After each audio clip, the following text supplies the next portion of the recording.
The sun seeped gently through the gauzy curtains of the Elms boarding house, putting a golden tint across the breakfast table. It was a morning like any other in the tranquil village of Little, with warm scones, polite conversation, and the gentle ticking of an antique mantel clock that always seemed to be a few seconds behind reality. "More jam, Mr. Pamilton?" asked Mrs. Edgewater, the boarding home proprietor, as she leaned in with her typical maternal worry. The old gentleman in question offered a short nod, and his gaze did not leave the newspaper. "Thank you, but I think the news is becoming sour with each spoonful," at the far end of the table. Miss Marple, happily situated with her knitting needles resting alongside a hot cup of tea, permitted herself to smile quietly. She had only come in the Elms the previous week, ostensibly for rest. However, she had long since found that even repose required observation. The table was a tableau of village life. Mrs. Edgewater is bustling and overly attentive. Mr. Pemberton, a former civil servant, is chronically sceptical. Miss Clarissa Stone, a faded singer with bangles on her wrists and eyes full of mischief, and young Mr. George Hemsworth, whose boisterous laugh always seemed one beat too forced. But it was the woman absent from the table that morning who caused the subtlest ripple in the room. Miss Eloise Grant, a peaceful, solitary guest who had chosen room 9 and rarely joined them for breakfast, had been the subject of soft-spoken conjecture for days now. "I dare guess she's just private," Clarissa stated that morning with a practiced shrug, yet her bangles trembled as she reached for toast. Mrs. Edgewater cleared her throat. "She's a novelist, or something like that, and she stated she was working on a manuscript." She leaned closer to Miss Marple, adding in a secret whisper, "Barely comes down at all, keeps to herself." Miss Marple inclined her head, although her curtains are generally drawn back by mid-morning, an unusual contradiction for a recluse. George offered a sheepish grin. "Maybe she writes best in the sunlight, or perhaps she prefers to be seen rather than seen," mused Mr. Pamilton, folding his page. The topic shifted, as it always did, back to garden gossip and the forthcoming community. Doom, however. Something in Miss Marple's attitude suggested she was still considering the woman beyond room 9. Later that day, a small ruckus occurred at the base of the stairway. Mrs. Edgewater's loud voice screamed out, "Miss Grant, are you feeling all right?" No response. George arrived beside her, sleeves rolled and ready to play hero. "Want me to check?" Miss Marple, having just returned from a short visit to the grocer's, paused in the corridor with a timid gaze up. Mrs. Edgewater hesitated as the house appeared to inhale. She missed tea. She never misses it. They knocked again, louder. When no response came, George tried the handle. Locked. Mrs. Edgewater generated a master key, her fingers tremble. "Just to be sure she's well," she murmured as though soothing the wallpaper. The door creaked open. Light flowed, and George came inside first and paused. "I think you should come in." Mrs. Edgewater grasped the doorway. Miss Eloise Grant lay stretched near her writing desk, with a half-finished page coiled beneath her palm. Her eyes were wide, unfocused, and quite still. A teacup sat on the desk, untouched. A small clock on the mantel ticked softly, too softly. The doctor arrived within an hour. Dr. Adwell reappeared, pink-cheeked, and delivered his conclusion with the certainty of a man who loathed fuss. Heart failure is most likely. She had an anxious disposition. Did not these things happen? Shock, possibly overexertion. Mrs. Edgewater wiped her eyes with a laced handkerchief. Mr. Pemberton mumbled, "She was so young. She was in her 40s. Miss Marple didn't say anything. Her eyes lingered on the lone slipper that had dropped from Eloise's foot and the paper beneath her palm. The police took statements that were essentially procedural, with no signs of a struggle or foul play. A tragic death, they said, nothing else. And then, as the door to room 9 was softly closed and sealed, Miss Marple sipped her tea and whispered to no one in particular. I believe the clock was ticking louder 2 days ago. Chapter 2. The day after Miss Eloise Grant's untimely death, the Elms boarding house had a strange silence. Not the pleasant kind that settled after supper, nor the cozy silence of people immersed in books and biscuits. This was an unnatural, quiet, strained and brittle, like porcelain, one breath from splitting in the living room, where interwoven doilies softened every surface and a floral aroma clung softly to the couches. The normal morning banter was replaced by muted murmurings. I suppose they'll send her things back to the family, Clarissa Stone murmured, stirring her tea while not sipping it. None was listed, Mrs. Edgewater said quietly. She was sitting on the edge of an armchair, unusually pale under her rouge. The inspector asked. Apparently, she provided the name of a literary agent in London as her emergency contact. George Hemsworth looked up from the window, where he was watching a sparrow hop along the railing. Odd, isn't it? No husband, no relative, no one. She was always scribbling, but had never posted a letter. She did so last Wednesday, Miss Marple said gently, not looking up from her knitting. I happened to notice the green envelope in the outgoing tray by the front door. Mrs. Edgewater blinked. I don't remember that, but I expect it was easy to miss. Miss Marple replied, The tray's rather low, and your attention this morning was taken up by a broken teacup. If I remember correctly, Clarissa flushed. It slipped. No harm in accidents. Miss Marple whispered as her needles clicked softly. Mr. Pemberton coughed.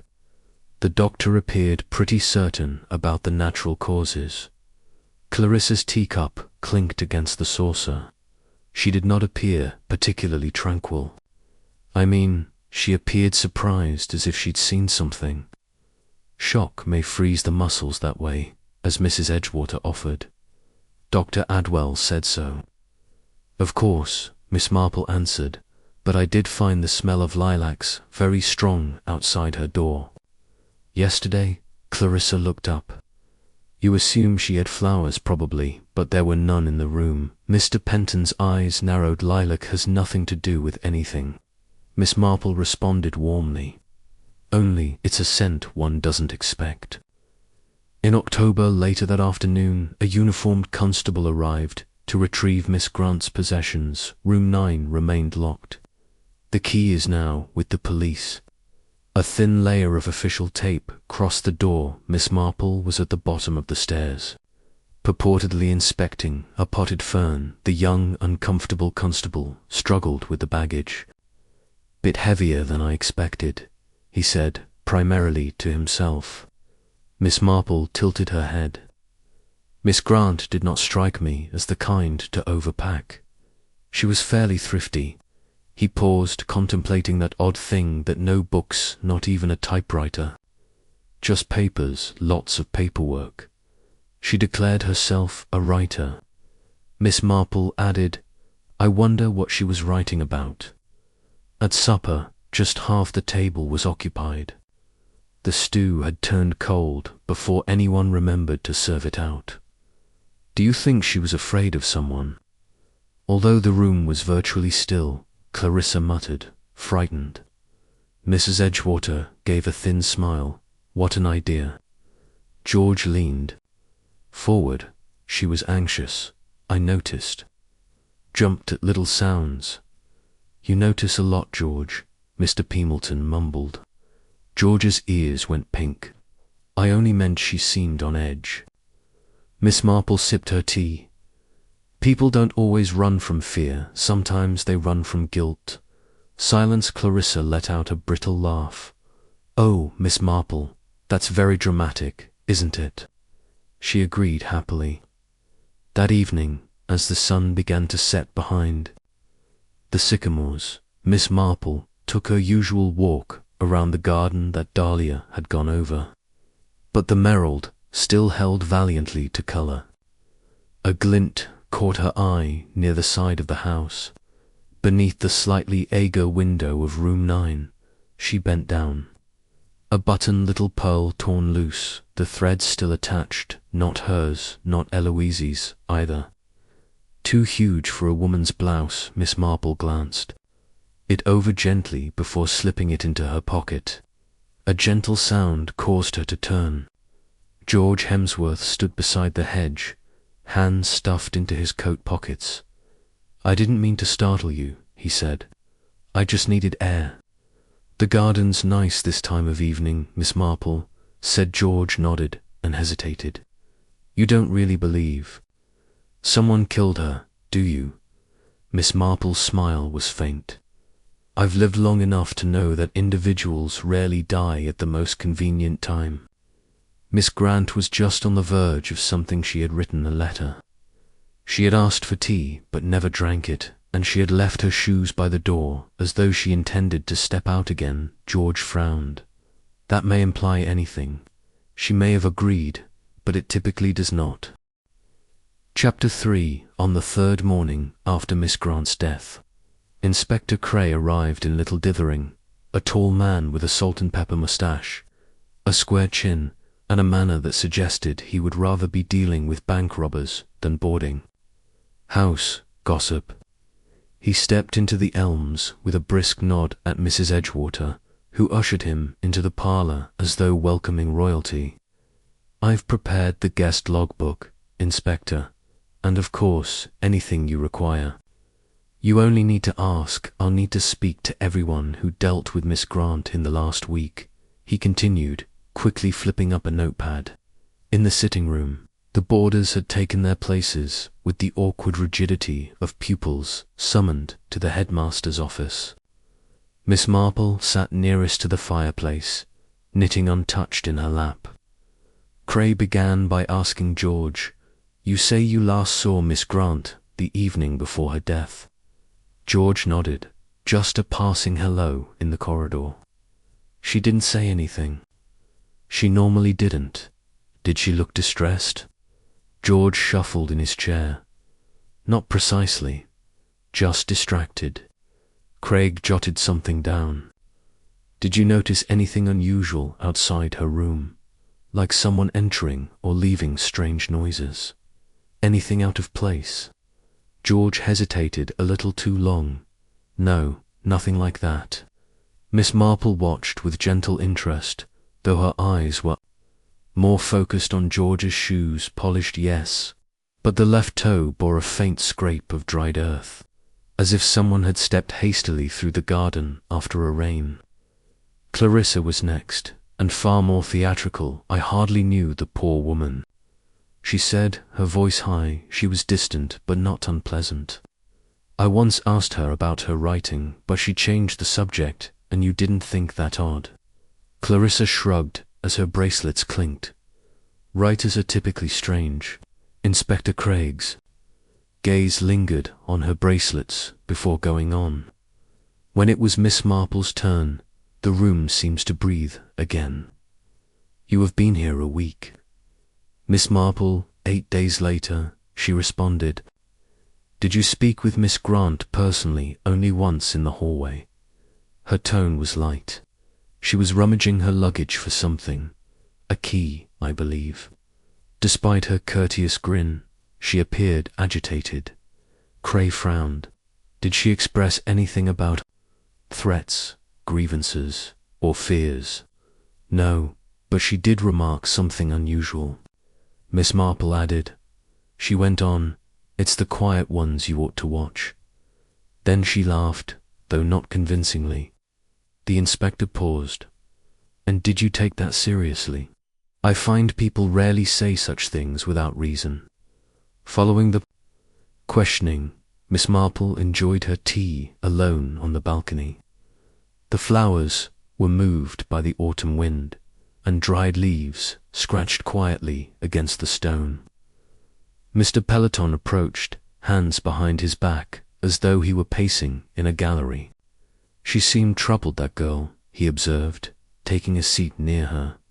But then half the world is troubled nowadays. She didn't strike me as troubled, Miss Marple said. She struck me as meticulous. People who are terrified tend to overcompensate in unusual ways, locking doors, shutting curtains, and checking the clock. Peloton stared at her sternly. You believe someone scared her? I think she knew more than she should have. Or maybe she saw something and didn't know it was dangerous until it was too late. Danger, Pemberton scoffed hesitantly, and Miss Marple smiled faintly. People commonly remark that right before someone dies, that dusk, the sky became dark with rain. Lightning danced behind the clouds as the peasants ran home beneath umbrellas. Miss Marple stared by the drawing-room window, her eyes riveted on the postman's bicycle as he stopped at the gate, dropped something in the box, and pedalled on. Moments later, Mrs. Edgewater entered with a handful of letters. She announced mostly circulars, with one exception for Miss Grant. She stopped blinking. That can't be right. Can I see it? Miss Marple asked gently. The envelope was green. She noted that the return postmark was from London. Same ink and handwriting as the one she sent out last week. Miss Marple's fingers brushed over the edge as she flipped it over without opening it. It came too late. Later that night, after the others had retired, Miss Marple sat with the letter laying softly on her writing desk. Her candle flickered in the low light as she examined the flap. Unsealed, it produced a single page. My darling Eloise, you were right to be cautious. I have reviewed the pages. Room 9 is unsafe. Not out of superstition, but because someone knows what you've discovered. Whatever you do, do not confront them. Pretend you don't know that I'll arrive on Friday. It was signed merely with the initial. Deus Marple folded the page carefully, her expression inscrutable. Friday had arrived, but Eloise did not live to see it. Chapter 4. Inspector Cray came to the Elms the following morning with fresh conviction in his step and a thin, overconfident smile that rattled even the ever-steady Mrs. Edgewater. I believe we're beginning to see things more clearly now, he remarked. After breakfast, placing his hat carefully on the entryway table. Miss Marple, who had been pruning the dead heads of the marolds beside the front steps, paused mid-snip. Cray looked at George Hemsworth, who was entering from the sitting-room with somewhat red cheeks. Mr. Hemsworth, may I have a word?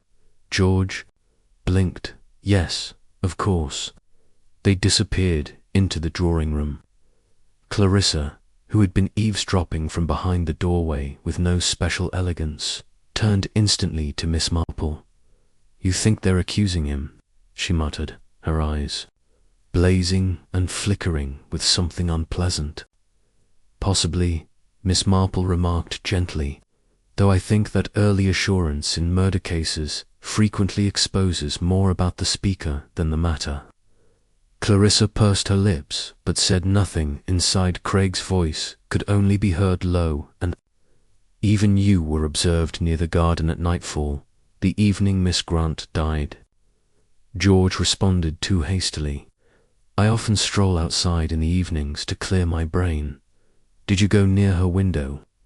I didn't even realize it was her window. Craig flipped a page in his notebook, and a button was located near the rose bushes. A man's button torn with the thread still connected.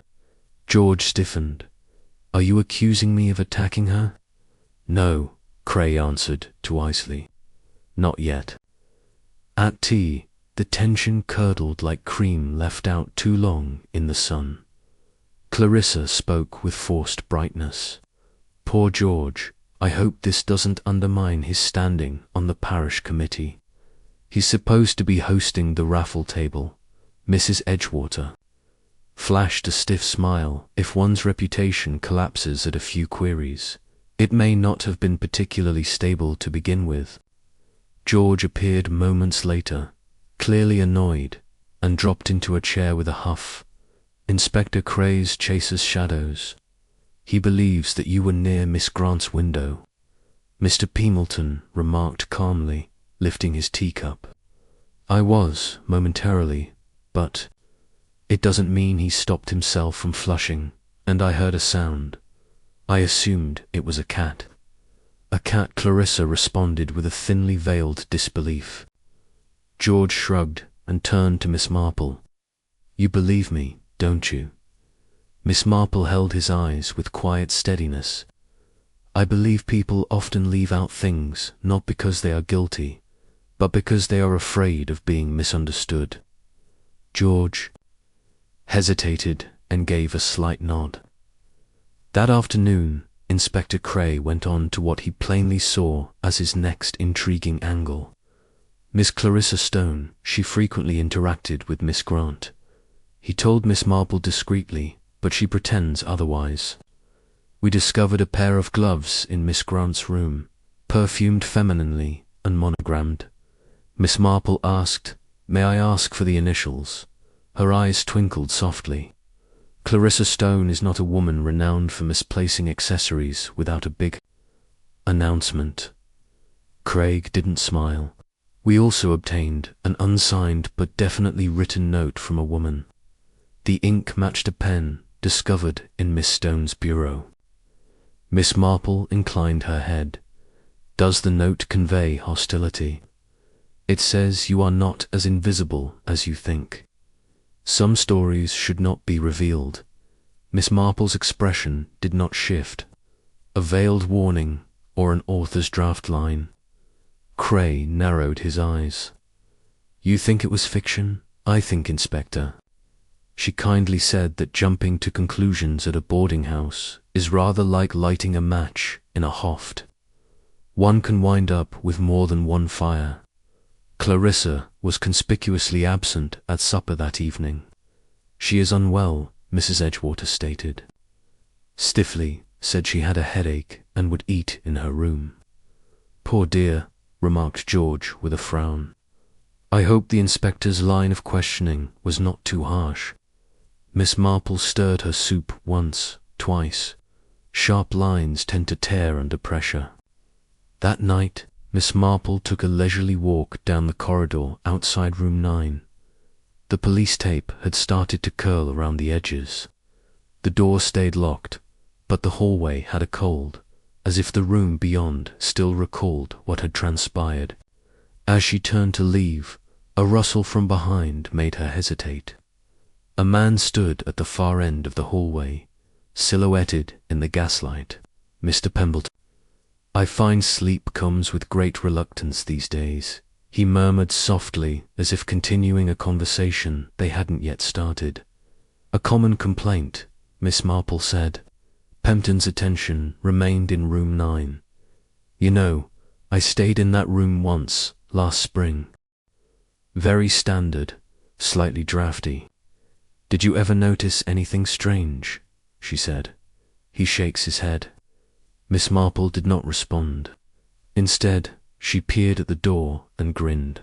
Perhaps, Mr. Pembleton, she clarified, it's not the room that holds secrets but the people who pass through it. Chapter 5. On a calm Thursday morning, the maid Nora made an unintentional discovery. Mrs. Edgewater had requested her to dust the upstairs hallway, which was normally avoided due to its proximity to the sealed room 9. But Nora was new to the Elms and eager to please. She dusted, meticulously skirting boards, lamp fixtures, even the base of the umbrella stand that no one ever used, and they're tucked under a dusty fern pot on the windowsill. She found a folded formally, somewhat yellowed. It has a single line drawn in a delicate slant. He said no one would believe me because I never finished anything. Nora, wondering what to make of it, carried the page to Miss Marple, who was in the sitting room placing a new bloom in a pressed flower album. "I did not want to bother Mrs. Edgewater," Nora said shilly. "And you notice things." Miss Marple grasped the paper gingerly. Her expression remained unchanged, but her gaze sharpened almost imperceptibly. "Where exactly did you find it?" "Behind the fern pot near room 9. It must have fallen or been hidden." Miss Marple nodded. "Thank you, Nora. You've done quite well." That afternoon, a new round of interviews began. Inspector Cray had become noticeably tight-lipped. His idea looked to have begun to disintegrate. He couldn't reduce to a tidy accusation since there were too many loose ends and variables. George Hemsworth resumed his daily walks, but his speed was faster now, his size darting more frequently toward Ollie Corners. Clarissa had emerged from her self-imposed exile with a well-practiced look of indignation, and Mr. Peemelton had grown quieter, his reading now done behind closed doors. Only Miss Marple appeared unchanged, sewing by the window, drinking lukewarm tea, and softly directing talks without ever taking the reins. During one such talk with Clarissa, another piece fell into place. "You were quite friendly with Miss Grant after all," Miss Marple said gently. Clarissa scoffed. "I was nice. I'm cordial to everyone, especially folks who seem alone." She wasn't quite alone, Miss Marple muttered. Clarissa paused. "What do you mean? I understand she met someone in the village the day before she died at the chemist." "I suppose." Clarissa paused just a beat. "Oh, I remember now. A very regular man in his mid-40s. She was upset to see him. Did you overhear anything?" "No," Clarissa answered too fast. They whispered softly. Miss Marple smiled faintly. "Yes, soft voices often carry the sharpest edges." That evening, Miss Marple returned to her chamber and reopened the letter from D. She set it near the just-discovered note. Nora discovered distinct handwriting and ink, yet something linked them. Tone an urgent note beneath the words, as if someone were warning from behind a barred door. The line from the recovered page echoed in her head. "He said no one would believe me, since I never finished anything." It didn't seem like a literary reflection. It sounded like regret, or worse, defeat. She remembered the green letter that had arrived too late, of the teacup left untouched, George's nervous pacing, and Clarissa's slipping mask of a writer who feared her words might never be read. Then her gaze fell on the room key Mrs. Edgewater kept behind the reception desk. Not the key to room 9, that was with the police, but the master key used exclusively in emergencies. Miss Marple tapped her fingers on her tea saucer. "I wonder if she muttered who used it last." The next morning, while Mrs. Edgewater was out responding to a supplier issue at the bakery, Miss Marple had a quiet talk with Nora. "You've lived in this village for a long time, lovely Nora. Why have you ever seen Clarissa Stone before she arrived at the Elms?" Nora frowned. "I can't say I have," but Mrs. Edgewater seemed to recognize her. She addressed her by her former stage name, Clarissa Vale. "I just remembered because it sounded like a play." Miss Marple's countenance did not change, but something clicked into place inside. She remembered now. Clarissa Vale had been entangled in a tiny scandal some years ago, a failed performance. A quiet court case involving a script that was seized, then regained by another woman. The name had not been Eloise Grant back then. It had been Eloise Dean. By lunchtime, the village church bells announced the half-hour as Miss Marple sat once more in the sitting room alone, save for the ticking clock and the rustle of wind against the window panes. She read the note again, tracing each word. He stated no one would believe me because I had never finished anything. A confession is a message left behind by someone who wanted it found but was afraid of the consequences of turning her accusation into a completed sentence. Chapter 6. The rain arrived shortly before dinner, banging quietly on the windows of the elms as a reminder no one needed. Inside, the air was tight with damp wool, boiling vegetables, and anxiety. Miss Marple sat in her usual armchair beside the hearth, observed the room more than she engaged. There were more silences tonight than usual, and those that remained were overly carefully planned. George Hemsworth fiddled with his cufflinks as if they had gotten foreign. Clarissa Stone kept grabbing for her wineglass, then receding from it. Mr. Pamilton glanced through a book he didn't appear to read, and Mrs. Edgewater, always so self-possessed, yelled at Nora when she forgot the salt. "It's the weather," she remarked, a tight smile masking her frustration. "Always brings out the worst in us." "No," Miss Marple replied gently. "Secrets do that." The room fell still later in the drawing room. George stood at the rain-streaked window, one hand pushed against the glass. "I didn't like her," he said.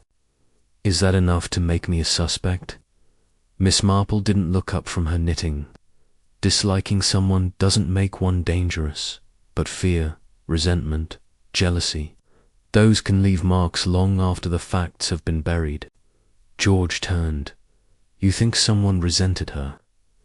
Miss Marple's needles paused. "I believe Miss Grant Dean came here for more than solitude, and someone knew that." Nora paused in the kitchen while pouring herself a glass of water when she overheard sounds from the pantry saying, "Told you not to speak to her." Clarissa muttered, "I didn't tell her anything." Mrs. Edgeworth's voice was angry and low. "She's not just knitting, Iddy. She inquired about previous visitors. She's listening." A pause. "Do you think she knows?" Another silence. "Then we need to be careful. That woman has a knack of making you say more than you meant." Nora moved back, pulse pounding, and returned to the hallway as if she hadn't heard anything. But Miss Marple was already there, waiting patiently beside the umbrella booth. "Such tiny walls, aren't they?" she remarked. Softly, Nora blushed, startled. "I wasn't trying to eavesdrop." "I know, sweetie, but eavesdropping is seldom premeditated. It's typically a case of being in the right place at the wrong time." The following morning, Miss Marple requested a walk with Mr. Pemel. He accepted with a mild scowl, and the two strolled down the garden path beneath a silver-grey sky. "I've always admired men who read poetry," Miss Marple said. Pemberton chuckled dryly. "A wasteful habit makes you romantic when you should be rational. And yet I recall seeing you slide a volume of Browning into your coat pocket yesterday." He looked sideways. "Habit, a guy of habit, is a person of recollection," she mused. "Tell me, Mr. Pemberton, do you remember that Clarissa Vale stopped walking? As a stage actor, she added scandal in 1936, something concerning a plagiarized script."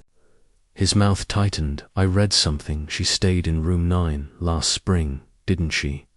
He nodded once. "Just for the weekend." Was Miss Grant aware that he looked away? "I don't think so. Miss Marple hummed funny since she requested that specific room by name. Inside the boarding house, Clarissa had a different kind of conversation with Inspector Cray. "You can't really believe I'd kill her over a script," she snapped.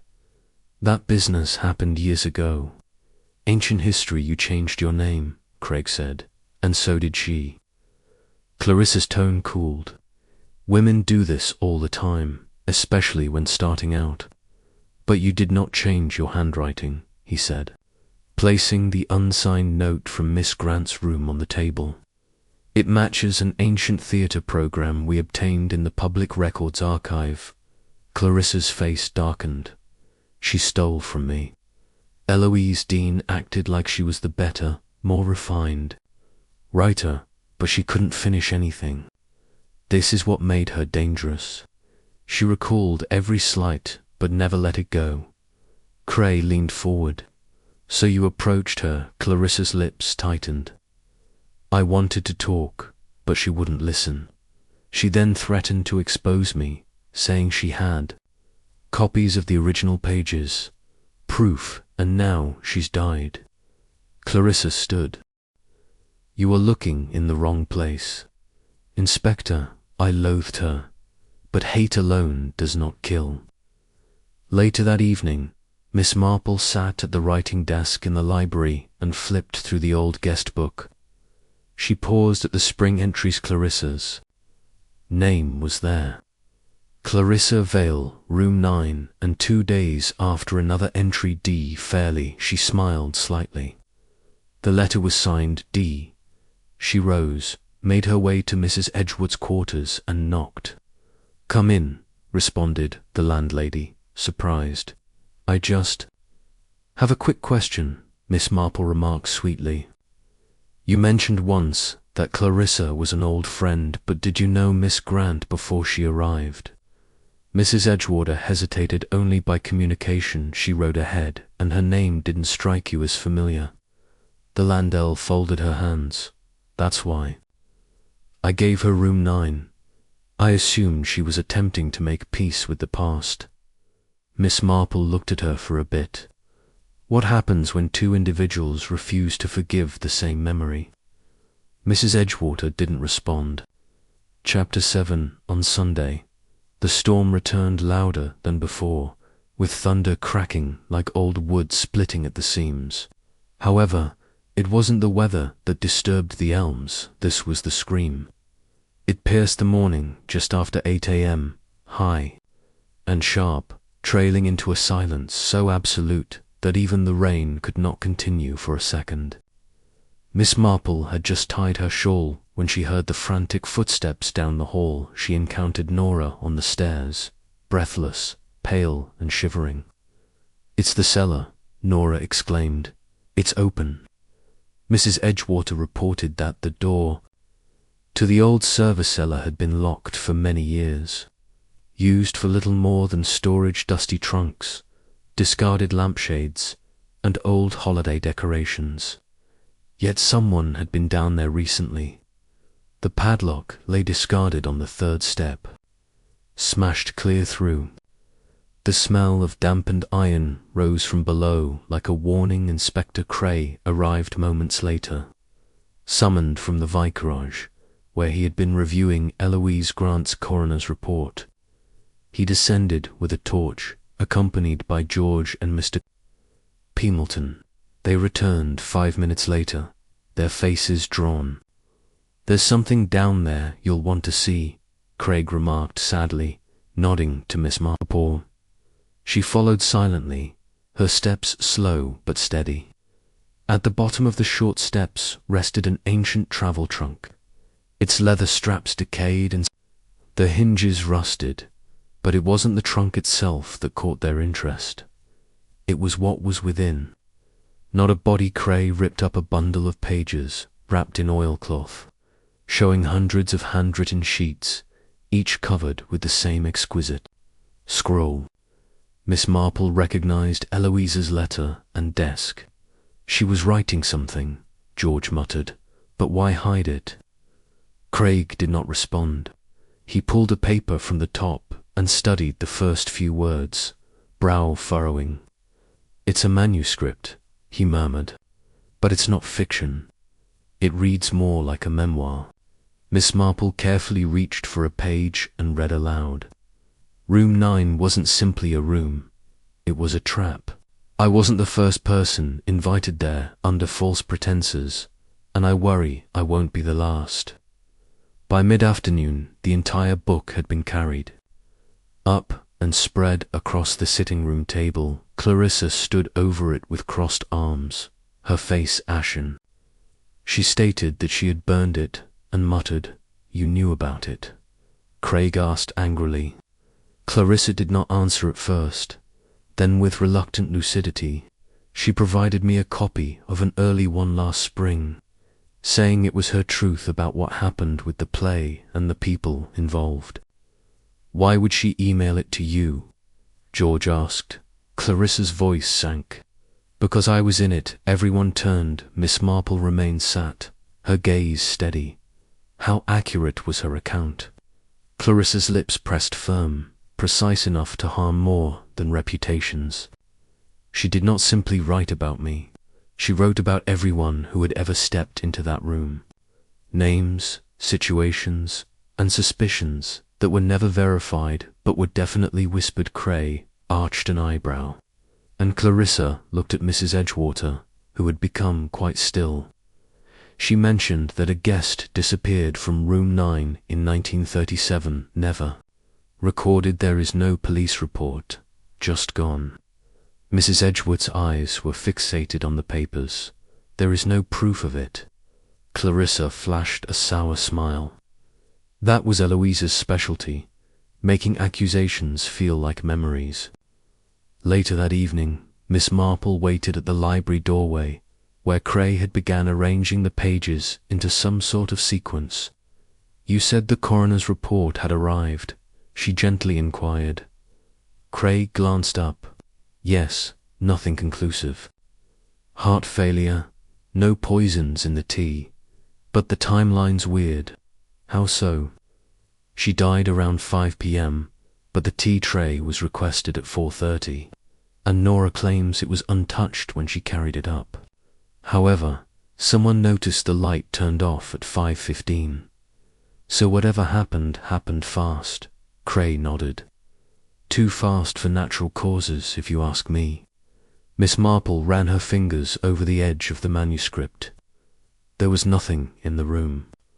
There was no indication of trespass or fight. Only an untouched cup and a page remained beneath her hand. Are you proposing that someone scared her to death? No, she responded softly. I'm arguing that someone made her feel safe enough to let her guard down just long enough. In her own room that night, Miss Marple sat at her writing desk with one of the manuscript pages before her. She reviewed it slowly. He smiled as he closed the door behind him. I should have known then. It was too courteous and peaceful.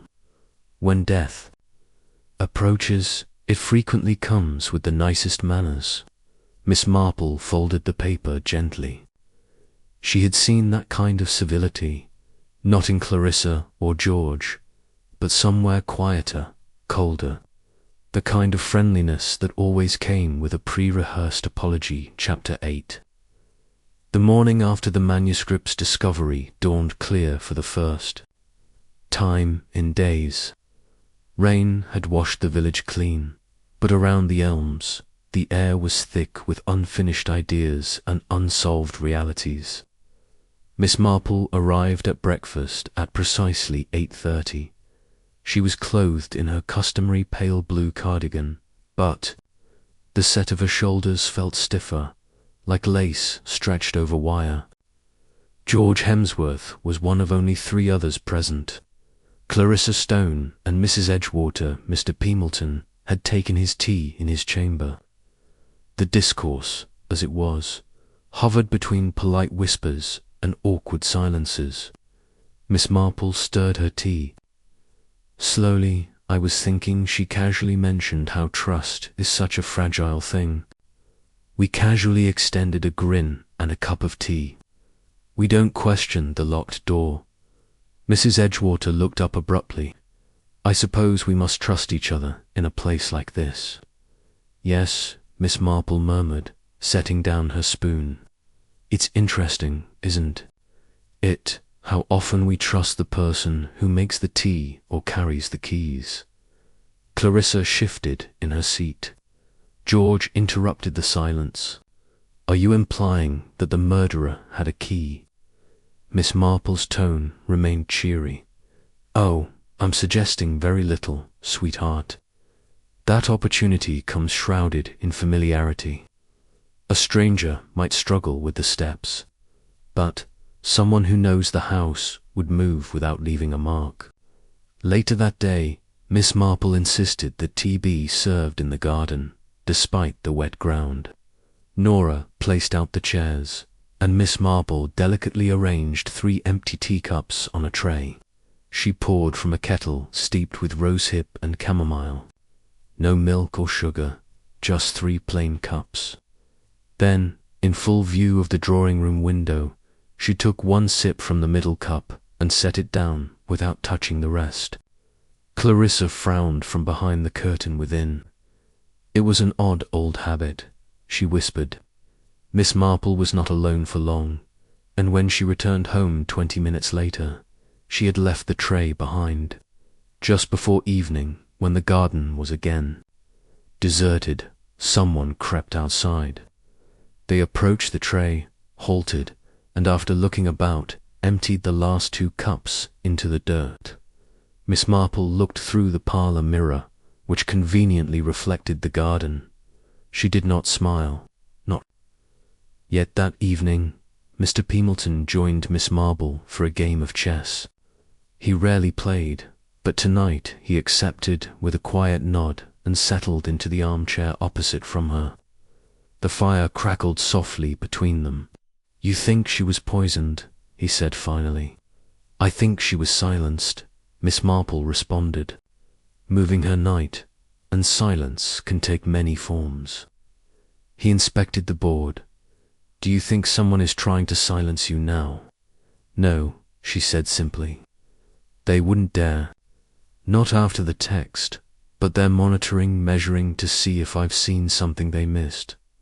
He moved a pawn. "And have you?" Miss Marple answered gently, though it took me a while. She reached for her tea, sipped it, and looked him in the eye. "You know, Mr. Pembleton, it was your voice that gave it away." He blinked. "That night in the hallway," she added, "you said something unfinished in the air." An odd turn of words, especially for a man who feigned not to know the document existed. He was silent. She said softly, "You were the only one who stayed in room 9 following the tragedy in 1937. You were young then, but not young enough to forget what happened." Pelion stared down at the board, and Miss Marple moved her queen. "Check downstairs." The lockable drawing-room cabinet pages of Eloise's manuscript waited. Inspector Cray had confiscated the most of them, but Miss Marple had retained the last chapter. She read it again just that morning. Eloise wrote of a guest who was older, sophisticated, and polite. He had once been member of a hush-hush tribunal. At a London institution, a man who took pride in discretion and whose initials were CP. Charles Pemberton. He had visited room 9 more than once. Eloise had not directly accused him. She had just described his practice of apologizing before he acted, and the fact that he always knocked twice before entering, even when he had the key. Miss Marple recalled his words from their last walk. "Tito arrives with considerable reluctance nowadays. Guilt rarely rested easy." Miss Marple folds the chessboard closed. "Would you mind terribly?" she asked, rising, "if I sent for Inspector Cray?" Mr. Peemelton sighed. "No," he said quietly. "I rather expected you to chapter 9. Inspector Cray arrived at the Elms shortly after 7. He was summoned by a telegram marked urgent, and while he said little when he arrived, there was a shift in his gait. Less power, more prudence. Miss Marple waited in the sitting room, her knitting unattended on her lap. "He's in the study," she murmured gently. "He hasn't run that would be beneath him." Craig scowled. "You're certain it's him?" "Nothing in murder is ever certain," she continued, "but some things begin to feel inevitable." They entered together, and Mr. Peemelton stood by the mantel with an untouched glass of sherry in his hand. He turned slowly, as if he had expected. The knock. Cray moved across the room in 3 silent paces. "Charles Peemelton, I must inquire where you were between 4 and 5 p.m. on the evening of Miss Grant's death." Pemberton delicately laid down the glass. "You did not go upstairs. You were alone in the library reading. Miss Marple's voice came gently from behind Cray. That's not exactly accurate. He moved his head just slightly. You see, she said, going forward, Miss Grant has a habit of noticing minor things. It's how she wrote the manuscript mentioned someone entering room 9 the day before her death. She wrote he knocked twice before entering, even though the door was unlocked. Always polite, always rehearsed. Pempton's lips thinned. She imagined a lot. She also mentions your name. Cray added, not as an accusation, but as a lingering presence. She was spinning tales. Pembleton stated that's what she did. Miss Marple said, your name appears on the guest book in the spring of 1937 and again the following year. Then, interestingly, not until this year, Craig drew closer the missing guest. The unrecorded disappearance, you were there, through it all. Pembleton's gaze shifted between them. You have no proof. Miss Marple drew closer still. No direct proof. No, but people reveal themselves in smaller ways, in what they hide, in what they pour out into the soil when no one is watching, like the tea he inhaled just once. You saw me drink from that cup in the garden, she said. You assumed I'd laced it with something, and so you got rid of the rest. But why, Mr. Pembleton, would you be so worried unless you'd already used that trick yourself? Cray turned sharply.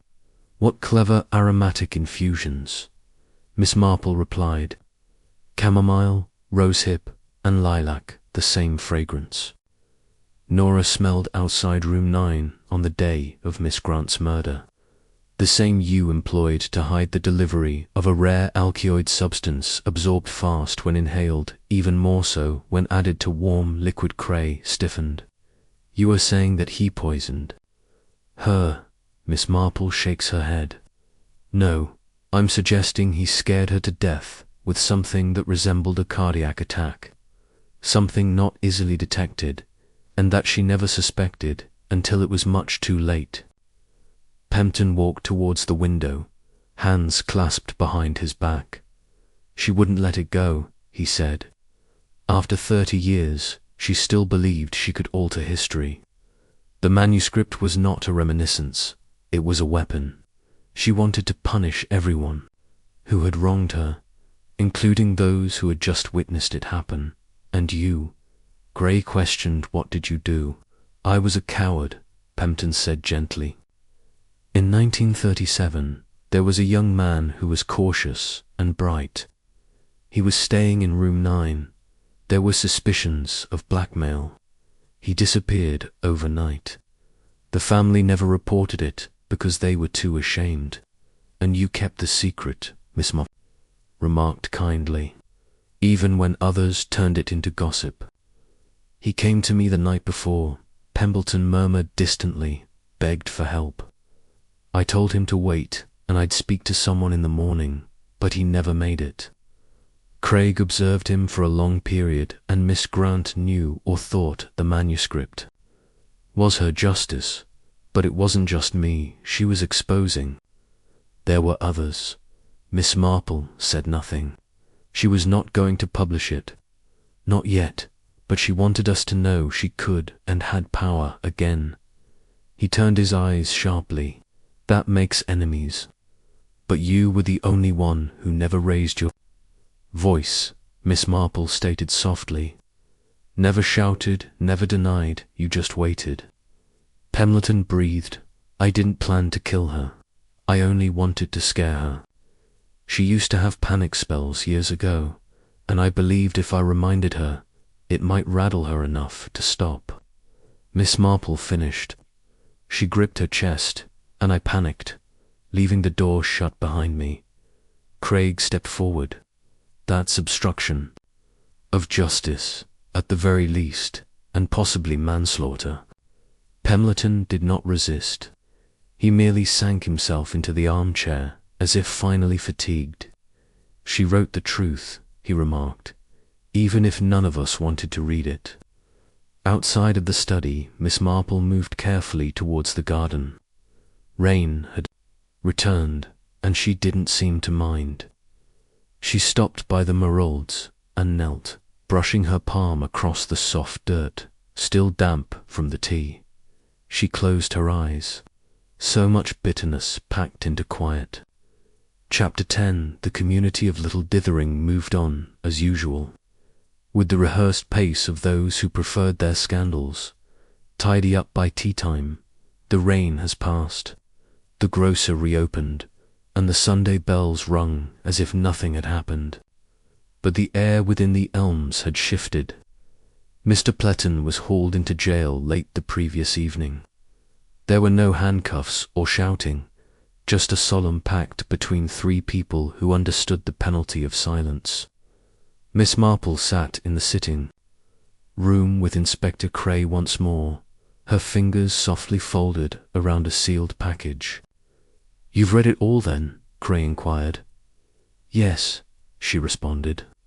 Every page of the document. She didn't write it for revenge. She wrote it as record. He raised an eyebrow. "You still believe it's accurate?" She never pointed her finger. Miss Marple stated, "That is what made it so dangerous. It was all an implied observation." She observed how remorse alters posture and how secrets leak out in slips of the tongue. Cray sighed and looked out the rain-washed window. So what exactly do we have? A man who purposefully scared her, a cause of death that mirrored natural failure, and a story that names no one but implicates everyone, which is why he did it, she explained. To protect others rather than himself. Clarissa Mrs. Edgewater has a huge web of them. Craig nodded slowly. Guilt makes a poor compass. Later that day, Miss Marple called for Nora. The maid arrived apprehensive, constantly wiping her hands on her apron. Miss Marple remarked, "You've done very well, my dear. One more question, and then you may forget all this unpleasantness." Nora reddened. "Of course, Mum. You noticed someone depart the corridor near room 9 in the afternoon. Miss Grant died. I believe you weren't exactly sure who it was at the moment, ma'am." "I only saw the back of them. A brown coat similar to what Mr. Pembleton wore." Miss Marple nodded. "The shoes?" Nora blinked. "I didn't think to look." "That is all right." Miss Marple grinned. Sometimes not noticing is its own type of clue. She dismissed the girl and turned to the mantelpiece, where Eloise's final page rested. There had been no dramatic conclusion or final accusation, just one line. Perhaps what we choose not to forget is what sets us free, rather than the reality. Miss Marple and Clarissa met in the conservatory that afternoon.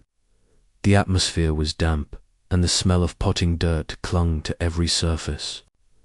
Clarissa was repotting a wilted orchid, but she didn't appear especially invested in its survival. She said horrible things, she whispered without hesitation. Things I had hoped were buried. She didn't say anything, actually.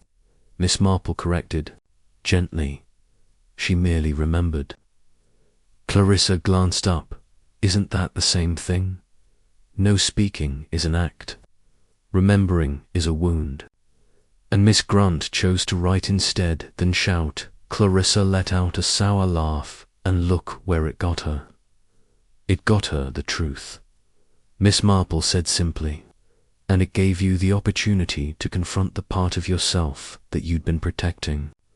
All these years." Clarissa's hands trembled. "I didn't kill her." Miss Marple agreed. "You were grateful someone else stopped her."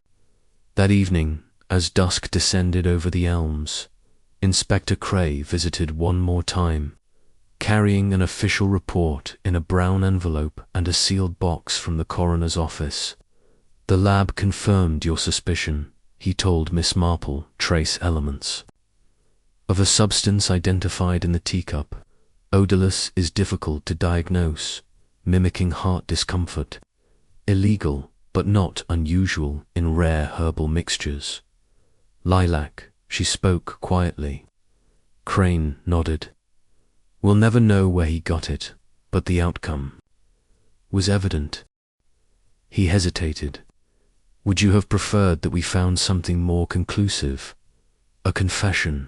A fingerprint? No, she answered. I've always thought the mind leaves clearer prints than the fingers. Craig gave her the smaller of two boxes. The rest of the manuscript assumed you'd want to keep it. She accepted it without words. Later that night, Miss Marple sat alone in her chamber, opening the box and carefully arranging the papers in order, like cards in a silent game. So many lives, so many rooms, so many things left unfinished. She paused at one page of a list. Room 9 visitors, 1936, 1938 names. Occasional notes, one crossed out line. She lifted it up to the light. The name C. Pemberton was faintly but legibly written beneath the straight through, stayed twice, left no trace. Miss Marple folded the page. There have always been two kinds of guests in room 9, those who left and those who didn't. Eloise had finally made sure that someone remembered which was which.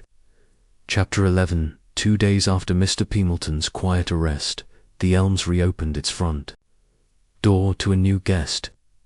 Mrs. Edgewater greeted the woman, a widow from Bexhill, with a well-rehearsed smile and a polished key marked room 6 rather than room 9. That door stayed shut, sealed by silence rather than official command. We are a peaceful house, she assured the new guest. Tea at 8 p.m., supper at 6 o'clock, and we're always pleased to provide a little company if you need it. She stated it with conviction, but her voice bore the weight of something more, something delicate behind the practiced greeting. Miss Marple watched from the drawing-room, reclining, as usual, in the chair by the lace-curtained window. She sipped her tea, now peppermint rather than black, and allowed the usual rhythms of the house to re-establish themselves around her. But it was not the same house George Hemsworth had left that morning. Luggage packed, a brief goodbye at the doorway. He claimed he needed a break from the hamlet. Mrs. Edgewater indicated later, perhaps near the sea, and I believe the business with Miss Grant upset him. Clarissa, meantime, had vanished inside the library for the majority of each day, composing letters. She was more somber now, her smiles polite and her silences longer. Did you ever notice?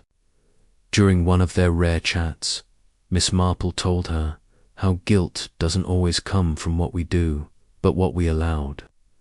Clarissa didn't respond. She just looked out the window.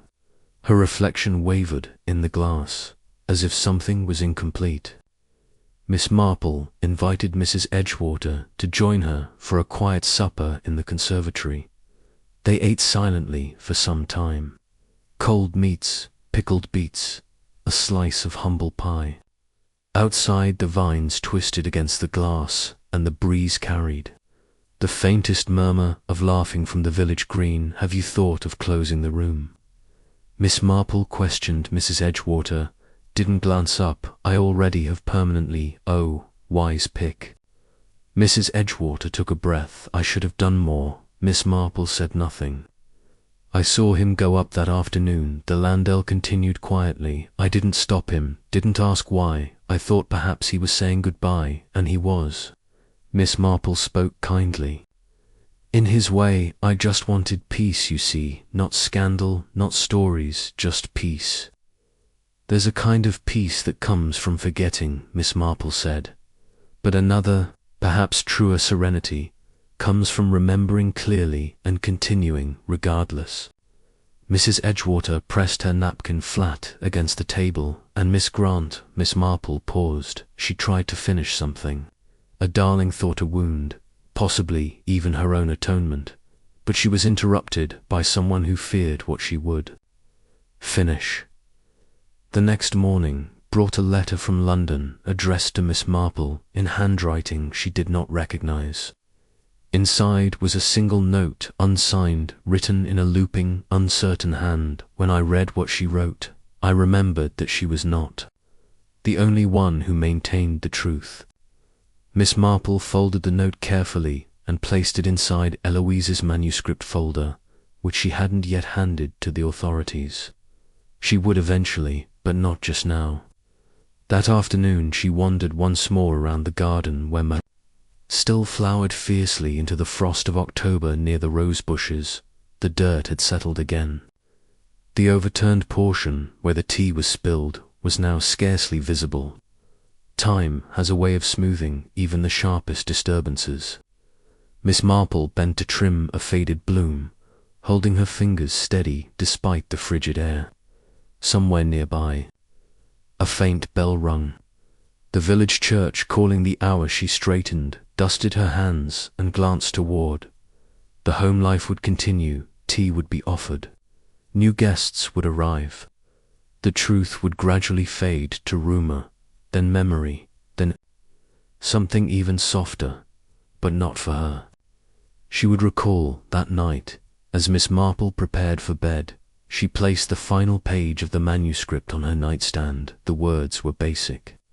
The truth does not end a narrative, it's what starts the next one.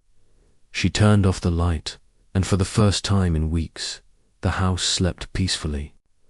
Chapter 12. Miss Marple was in the garden, cutting the last of the dahlias, when Nora gave her the envelope, which was sealed with the scarlet emblem of the Metropolitan Police. Miss Marple accepted it quietly, thanked her, and returned inside to open it with the morning light slanting through the library. Windows within were 2 pages. One typed a formal police report confirming the results of the toxicology retesting trace evidence of a plantar-derived compound. Conatine is fatal in adequate quantities, but in this case supplied in a quantity calibrated to provoke immediate heart distress in someone prone to anxiety. Inspector Cray handwrote and signed the bottom of the 2nd page. We have concluded our inquiry. Mr. Pemberton has not denied your account. While legal proceedings are ongoing, it is unlikely that a charge of murder will stand. The chemical was delicate, the intent ambiguous, and the coroner could not rule out pre-existing heart conditions. But make no mistake, your deductions were correct. It wasn't an accident. Thank you for seeing something the rest of us couldn't. Miss Marple folded the letter and placed it in the folder with Eloise Grant's manuscript. She wrapped the ribbon around the papers and placed the entire bundle inside her suitcase, snuggled between a purple sash and her finest straw hat. The lawsuit was over, but the truth was not about punishment. It was about understanding. That afternoon, Clarissa approached her in the hallway, clutching a little package. I've been going through some old things. She began, her voice low. I found this among Eloise's papers. I think it was meant for you. Miss Marple took the box and weighed it gingerly in her hands. Did she say so? No, but it was labelled in her handwriting for the one who still sees. She opened it after Clarissa had left. Inside was a small silver pocket watch, worn but lovely, and beneath it a folded message. You once stated that people reveal themselves in the silence that you listen to when they think you're crocheting. This is my silence, and I hope you hear it. Miss Marple closed the box slowly. Yes, she heard it. The boarding house resumed its peaceful rhythm, even though its residents had changed. George Hemsworth has not returned. A postcard from Devon arrived a month later. No forwarding address, simply a view of cliffs and a single line. I suppose I needed to be someone else for a spell. G. Clarissa remained, though quieter. She had started writing again. Not plays, but honest letters. Some, she confessed, might never be sent. Mrs. Edgewater kept running the elms with slightly softer margins. She introduced a new rule. There are no guests in room 9. The entrance was not boarded up or hidden. It was simply left alone, like an old wound that didn't need to be picked, and Miss Marple stayed a bit longer. On the last evening before she left, she joined Nora in the parlor to help with the finances. It was an excuse. What she wanted was to leave one last idea behind. "You possess good instincts," she informed the girl. "You notice what others dismiss. That's a gift. Do not let fear or civility keep it quiet." Nora appeared uncertain. "Do you truly believe that folks like me can see what you see?" Miss Marple smiled gently. "I believe you already do. You just haven't yet learnt to trust it." She left a little envelope on Nora's ledger containing a copy of the police letter and a second, shorter note. "Truth does not always shout. Sometimes it waits in a hallway, a park, or a look someone gives when they believe no one is watching." Miss Marple left gently the next morning, without a spectacular farewell. She climbed onto the train at the village station as the mist flowed over the tracks, suitcase in one hand and gloves in the other. A porter volunteered to take her baggage. She declined with a smile. As the train began to draw away, she turned once and looked back, not at the station or the platform, but at the hills beyond, where the past wrapped into the trees like something once whispered and long since buried. Some weeks later, a man in a police uniform put a copy of Eloise Grant's manuscript in the archives at Scotland Yard. It was catalogued not under criminal cases or unsolved fatalities, but in a small, rarely utilized section called Witness Testimonials. Psychological risk few would read it. Even fewer would understand it. However, one line written in the margin of the last page had been underlined in faint pencil. She didn't die because she said the truth. She died because no one else dared to recall it beside her. Below it, in a separate hand, steady, tiny, and unmistakably solid, someone had written, "But I did."